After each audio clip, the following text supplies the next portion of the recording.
যে ব্যক্তি নিজেকে আল্লাহওয়ালা বানাইতে চায়, যে ব্যক্তি নিজেকে মুত্তাকি বানাইতে চায়, যে ব্যক্তি নিজেকে জান্নাতি বানাইতে চায়, যে ব্যক্তি আল্লাহর রাস্তার কোনো আল্লাহওয়ালা বুজুর্গের সান্নিধ্যে মুরিদ হয়, সালেক হয়, তাজকিয়া আত্মশুদ্ধি করতে চায়, নিজের জীবন ভেতর বাহির সুন্দর করতে চায়, এই সব কিছু সুন্দরভাবে যেন তার মধ্যে আসে এবং পুরা ইসলাম মানা, খেয়াল করেন কথা, পুরা ইসলাম মানা তার জন্য যদি সহজ হতে হয় তাহলে তাকে 6টি আমলে অভ্যস্ত হইতে হবে।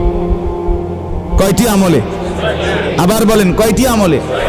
এই 6টি আমলে যদি কোনো ব্যক্তি অভ্যস্ত হয় তো আল্লাহ তাআলা তাকে পুরা ইসলাম মানার, দিন মানার মতো যোগ্যতা, শক্তি, হিম্মত, তৌফিক আল্লাহ দান করবে।